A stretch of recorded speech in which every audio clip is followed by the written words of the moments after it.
Ladies and gentlemen, please welcome Michael Keaton.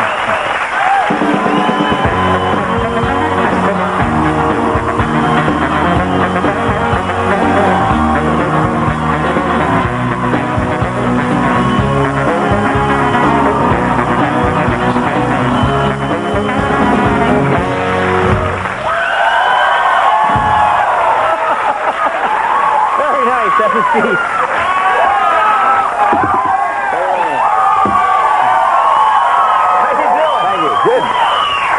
Good. Thanks for coming on the show. Oh, thanks for being here. Thanks for having me. I had to be here. That's right. You have to show. Yeah. Yeah. Actually, you know, you probably don't know this, but when you introduced me, you said a gentleman tonight. You called me a gentleman, actually. I had to. It was on a card. Oh, it was. Yeah. All right. No choice.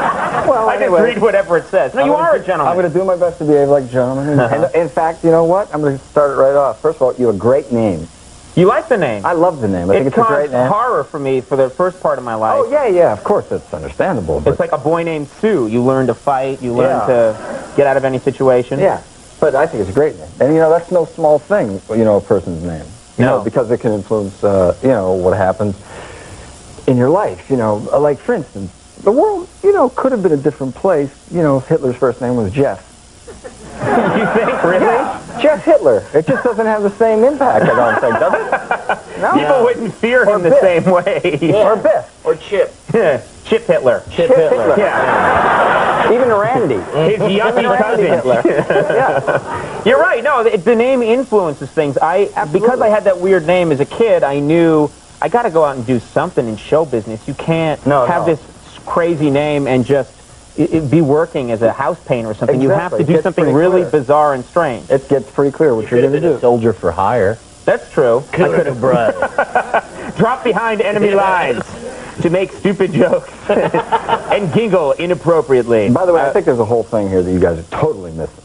What? I don't know. There's got to. I mean, this is you got a built-in sidekick. I think you go on the road and do some stuff. First of all, maybe you're like Dusty or something. You know, like sidekick Dusty. Dusty, yeah. Like in the old westerns, they have a sidekick who had a grizzled beard and said, like, you have to go get him, Shane. Exactly. That's what I'm talking about. Andy, you should grow a grizzled beard. The psycho sidekick. What if I could? He's taking hormone treatment. Somebody actually went, oh, this I know. Yeah. It's sad. So what? I can't grow a beard. It's nothing to pity. Hey, easy, pal. Jeez. Back down, Andy. Wow. It was a bearded lady that said,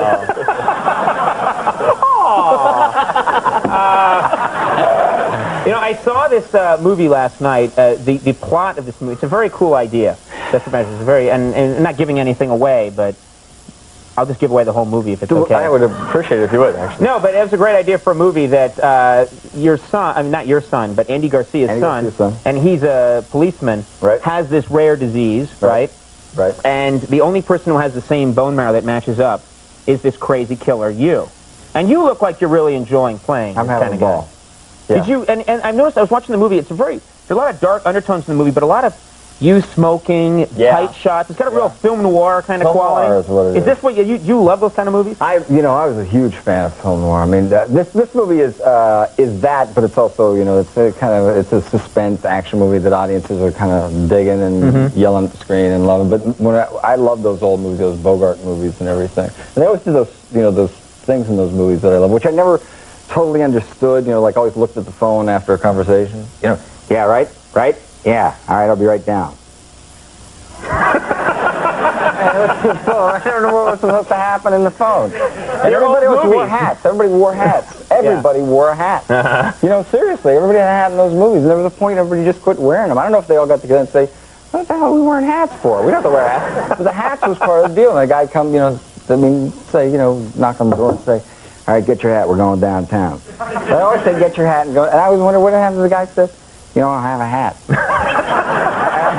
haven't got a hat. Well, then we'll find another murderer. Go on back in and look. Lou, give me your hat. Yeah. Get your hat. We'll take good care of you. Then you take him downtown, and the guy says, where's his hat?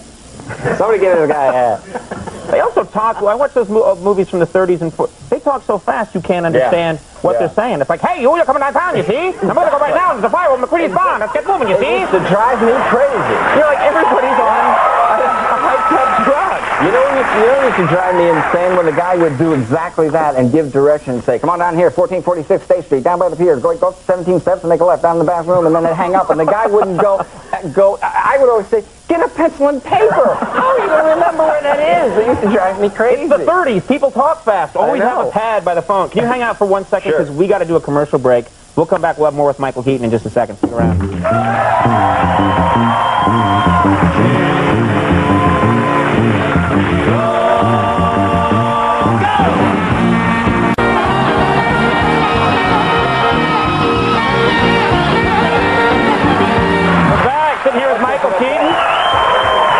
I forgot to tell you, too, I brought you a couple of gifts that I have in the back. I'm going to give you a little later. You brought me some gifts? Yeah, you know, I've never been on a show before, and I thought that's a good way to start. No one else does that. No one else brings a gift. That would be great if that was a tradition. Yeah, I know. I'll tell everybody. I'll tell all my friends when I come around and bring you a show.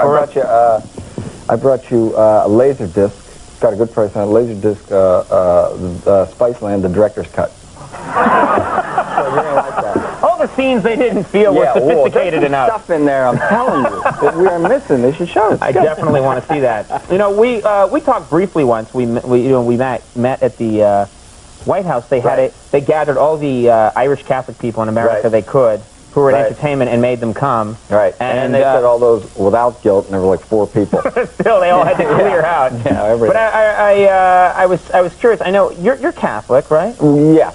Did you go to Catholic school? Well, mostly I am. Because I went to... I went up till 8th grade. Oh. Yeah. I never had that intense. I went to a public school system, but, everybody went. But your family was Irish and Yeah, they were pretty hardcore Irish Catholics. Right. Yeah. So you kind of know what it was like. In fact, listen to this thing that happened the other day. I'm pulling in. I had to go see my back worked on by this physical therapist every once in a while. I'm running late, and I pull in, and I pull in right next to me, I swear to God, this little car with a little nun in it. And she gets out at the exact same time, and I'm thinking, wouldn't it be funny if, she was going to say, but she goes, we walk into to the physical therapist, like, at the same, she's going to have her back worked on. I don't know if she's like in a basketball leg or what, I don't know how she threw it. But we go in, and it turns out we had the same appointment.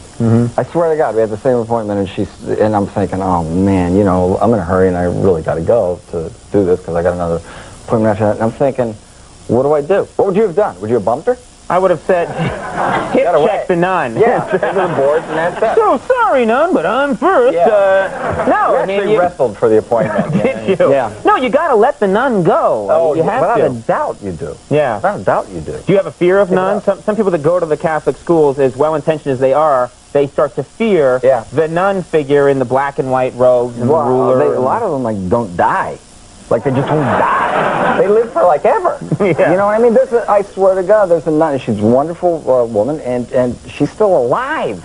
She was like 170 when she was teaching me, and she still calls me when I got home. But we had some. I am the undead. Yeah. We had some. There were some nuns who were really, they were great. They were really wonderful people. But there were some badass nuns who taught me.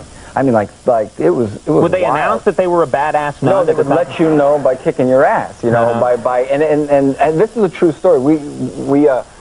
I had a friend who was kind of he was a bad kid. He was like one of those guys who was a year older than everybody else. He was in and out of trouble. This is a true story. And he was in the back room one day getting in trouble, and she kind of had him. She called him to the front of the class, and she said, "I'm not going to say the guy's name because I'm sure he's got a successful practice somewhere now. He could have called me up and sue me." But he's like my buddy, and she starts to get mad at him. She whacks him.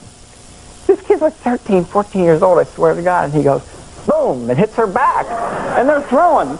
Mike and the nun are like, boom, throwing, and boom, and I'm sitting there, some of the kids are going, hit her, Mike, but it's a nun, you can't really yell, hit her, Mike, She's like the rosary. Yeah. You get them under the hat. You're not messing with the nun. Some kids were for the nun, and the other kids were like, you wonder how the nun threw her back out. Yeah, right. Probably in a, some kind of judo class. Big fight. Hey, before we go, I was just curious. I want to ask.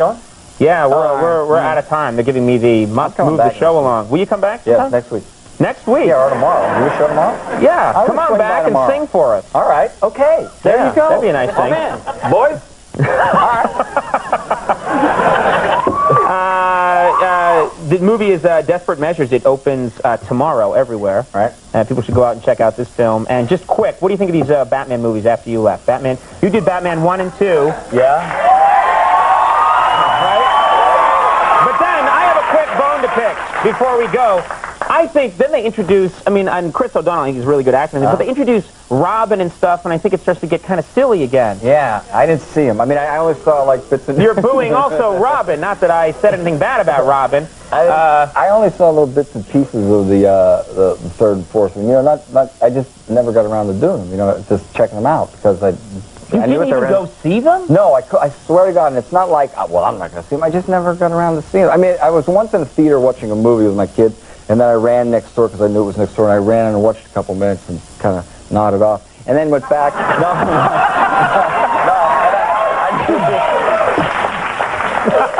It just went another direction. Yeah. Well, the next one, he battles a nun, so you should check it out. Michael Keaton, thanks so much for coming on the program. Thanks, we got the three members of the offensive line for the Super Bowl champion Denver Broncos. They're coming right up. We'll take a break. We'll see you in a second.